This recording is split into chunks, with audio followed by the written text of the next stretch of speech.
Hey there, and welcome to Workforce Pulse, the podcast for recruitment and staffing founders who are ready to grow, scale, and shake up the industry. I'm your host, Kirutika Munusamy, and I'm so glad you're here. This is where we have real, no nonsense conversation about what it takes to build a thriving business in recruitment and staffing. Forget the fluff. We're all about the strategies that actually work, shared by people who've been there and done it. A quick shout out to our sponsor, Ambrosial Automations. At Ambrosial Automations, we are like your behind the scene partner for growth. We help recruitment and staffing businesses streamline their operations, bring in quality leads, and boost sales, and scale all without the upfront risky costs. We work on revenue share model, so we don't succeed unless you do. If you're curious about how it works, head over to ambrosialautomations.com for a free 12-month growth plan that is tailored just for you. All right, let's dive in. Today on Workforce Pulse, we're excited to welcome Mike Diegnan, Managing Director at Harvard Group International. With years of experience in executive search and leadership consulting, Mike specializes in helping organizations build high-performing teams across various industries. At GI, he plays a key role in connecting top-tier talent with companies looking for transformational leadership. Welcome to the show, Mike. Thank you. I appreciate it. Yeah, the pleasure is all ours. So, Mike, tell us more about yourself, your background, and your role within Harvard Group International. Yeah, so I've been with Harvard Group for just over a year now. I've worked in executive search for 15 years now. I always tell everybody I sort of fell into this business. It was a 2009. It was during the financial crisis, and my time in sports production came to an end, and I was out of work for a year, and landed at an executive search firm that happened to have had me as a candidate before, and they were looking to expand. I was looking for a new opportunity, and I made that pivot into search, and never thought I would make it a career. I thought I would do it for a short term, and instead I stayed at that firm for 6 years, and I've been working in executive search for 15 years now. And for myself, it's been a great opportunity to sort of expand on my journalism, my my producer experience, just because every day is a new day, new clients, new people, and it really is about storytelling. And that's what I learn about candidates every day. What I learn about clients every day is the story and what they're trying to how they present themselves, what their futures are. And I think that's what we are able to learn every day, which to me is always fascinating. And at Harvard Group, we're a firm. We're nearing our 30th anniversary, and our managing directors, we work across various industries, various functions, everything from aviation to manufacturing to finance, to my primary focus, which is sports media and entertainment. And so it's a variety of clients, variety of businesses, and the great thing is that every day is a new one. That's great. That's great. And so, are they paying you well for doing all the job? That's putting me on the spot. I think that every day you're always trying to find value for our clients, value for our company, and so hopefully everyone is seeing that value. Great. So, tell me more about the big trends that you're seeing in the industry right now. I think that one of the big things that are out there, obviously, is AI is obviously a massive element. I think you see it in a few different ways where it's being used by candidates to auto apply, and used by companies to sift through the thousands of resumes that they're seeing each day. And I think that there's the job market is a really interesting mix right now, because there's a lot of very talented people on the sidelines, and there's a lot of talented people that are working that are probably also looking for jobs as well. And so it's a glut of lot of people out there, but at the same point, people are taking a lot longer to make decisions to hire that talent. And so I think that when it comes to AI, I think that there's great opportunity for its value, but it's a tool, and I mean, the people that are programming it, I mean, that's the key to it. It's only able to be as successful as to how it's being programmed. And what I always tell a lot of people about executive search is that it's more of an art than a science. And so, I mean, AI should be used as a tool, not as a be all end all. Yeah, that's right. That's right. So, except AI, are there any big trends that you would like to add to the list? Or if I could say, talent shortage is something that we are hearing a lot in US right now. Mhm. So, what Yeah, do you want? it's I mean, some of my colleagues, we've been talking about talent scarcity, sort of as you said, the talent shortage. I think that when it comes to that, I think that where it falls is, you know, what I also like to call the outsiders. It's something that I've been talking about with a lot of people over the last few months is, some people are not willing to build off of people from various different backgrounds and the transferable skills that can translate from industry to industry or even function to function. And, I mean, it's taking a chance on someone, obviously, but there's a great opportunity to really bring in a talented executive that might be in one industry and be able to see how they can bring in success in another. And I've talked to a couple of people just recently that did make those transfers recently and had great success. And I asked them how they did it. And one person had said it took him 70 companies before he was able to make that, before he was able to convince a company to give him a shot. And when he did, within 3 months, he hit one massive benchmark. And by 9 months, he hit another. And both of those were cases where someone in industry probably would have struggled to have reached. Another woman I caught up with last week, she had similar successes. And, not every executive is willing to bring in someone from the outside, and they prefer to go the safe or easy route. It takes a lot for a team to be willing to take that chance. But when we're always talking about transformation, we're always talking about growth. The opportunity to look outside is really important. Yeah, that's right. Yeah. Just a second. Okay.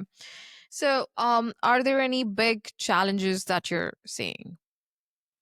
I mean, I think the challenges we're seeing is, it's a good question. I mean, I think that there's, I think that some companies have been slow to sort of expand. I mean, in media and entertainment, it specifically, there was the strikes from a couple of years ago, plus everything that's happened over the last 5 years since COVID started, and so it's been a lot of push and pull.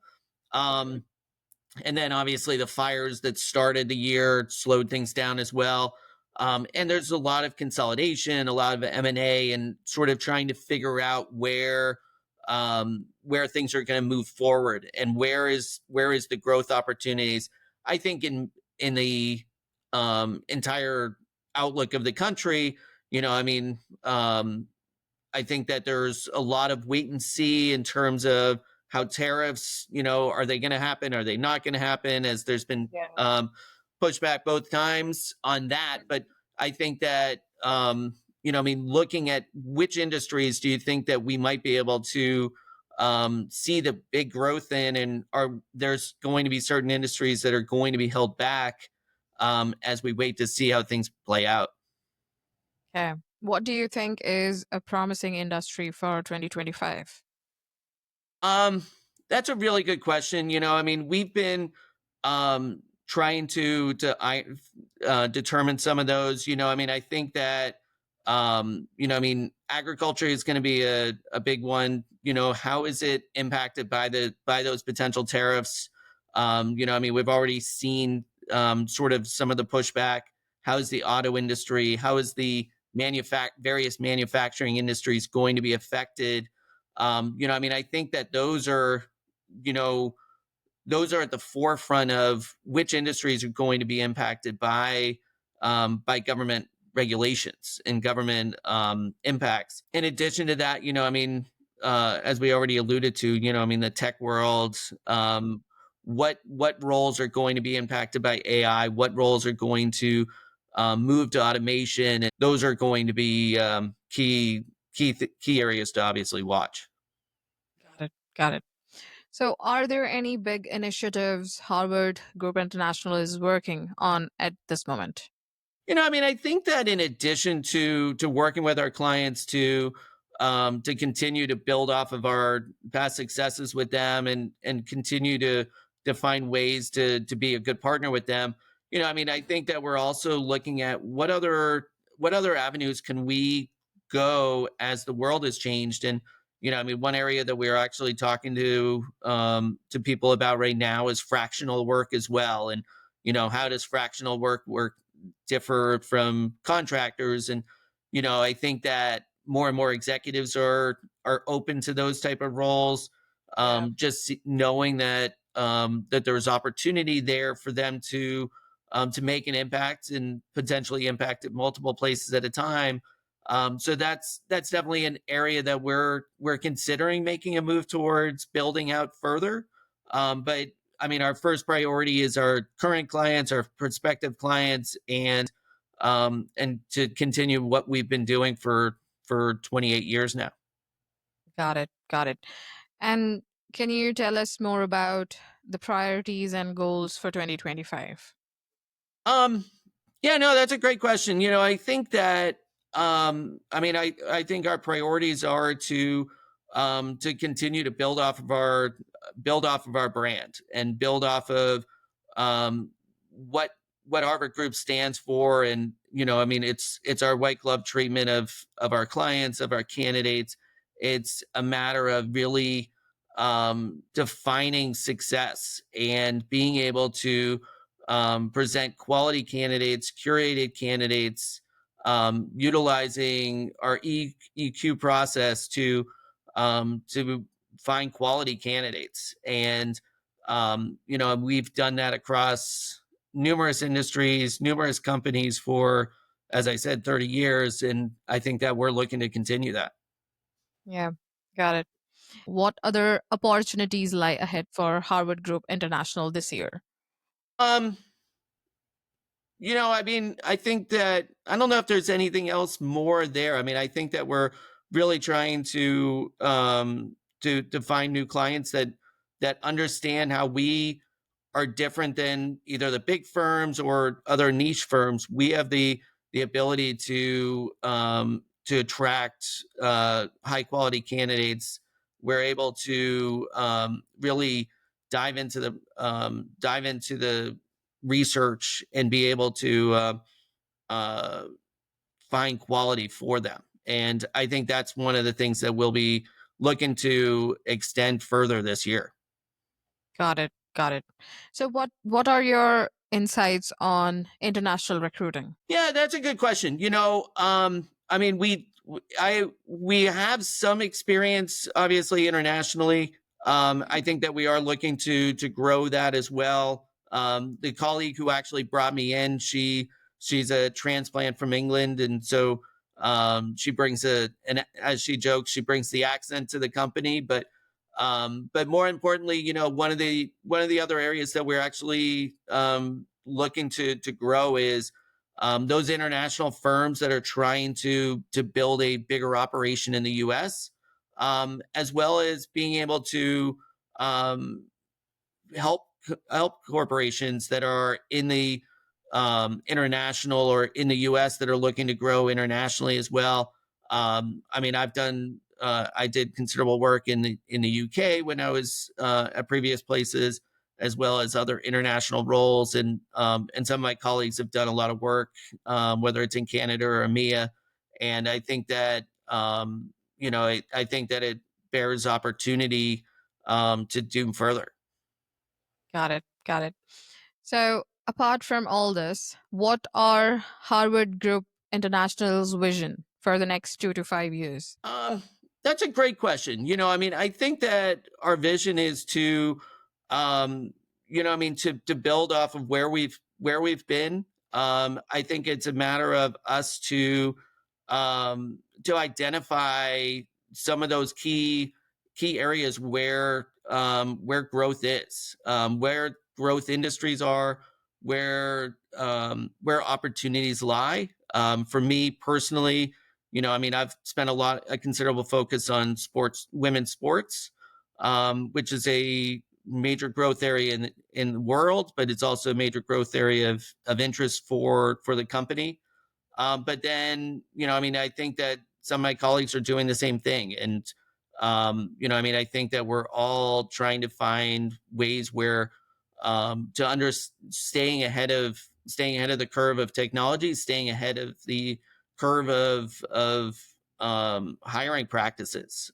Because, I mean, these last 5 years, I mean, there's been a rapid shift back and forth, from work from home with work Yeah. return to office. And I mean, I think that's another impact that we're still waiting to see how that's going to impact Yeah. 2025. Because I mean, some companies have already mandated it, and there's been pushback, but then it's not clear how much of that pushback has resulted in change just yet. That's right. And I guess a lot of companies are implementing hybrid model. Few days you have to come to office, and then you can stay at home and work few days. That's So, correct. And I mean, with the hybrid model, I think that um, I mean, there's different ways that people evaluate what is success for someone in the office, and what that is is true. success for someone out of the office. And should they not have Friday as a hybrid day?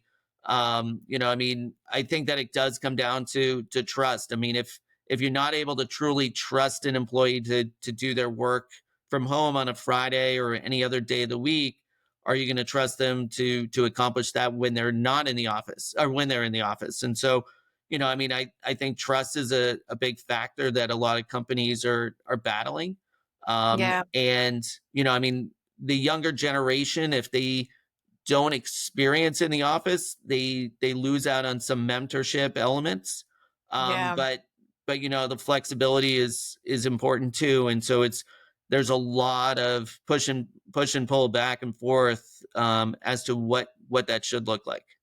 That's exactly true. I mean, yeah, I was that was so overall, even you could point out you were saying that there are advantages to having working from home, and there are disadvantages to working from home as well. That is, you Yes. lose out on the mentorship and the opportunities that you can, and the social element of working from office. At the same time, working from home kind of provides you with a flexibility that no matter you're going to be, even if we don't take productivity as a performance indicator, uh, I mean, working from home or working from office is not going to change that much. Just that whether you're comfortable or you're having the flexibility to do or run your life, and then you can go to office as well on other days. So that's completely right. Yeah, I mean, and look, I've enjoyed the benefits of working from home over the years. At the same point, I definitely recognize some of the things that I miss. Yeah, Because it's been, for the better part since COVID started 5 years ago, for me to have been in the office on a daily basis. that's right. That's right. Well, so that's a wrap for today's episode of Workforce Pulse. Huge thanks to our guest Mike for sharing his incredible insights on all the topics. Now, before we go, Mike, where can people find you if they want to connect or learn more about your work? Yes, no, I appreciate that. I'm as Kirutika mentioned, I'm a managing director at Harvard Group International. I can always be reached at mdignan@harvardsearch.com. And you can reach us at Harvard Group International. You can find us on LinkedIn, and looking forward to connecting with candidates and prospective clients in areas where we might be able to partner well. Yep. Perfect. So make sure you follow Mike on LinkedIn and contact him via email if you need to. And check out Harvard Group International's website. To all listeners, if you enjoyed today's episode, don't forget to subscribe, leave a review, and share this episode with someone who needs to hear it. And one more time, if you're stuck in the grind of manual processes or struggling to grow, we can help you optimize operations, bring in leads that convert, boost sales, and scale without the upfront risk. Head over to ambrosialautomations.com for your free 12-month growth plan that is tailored just for you.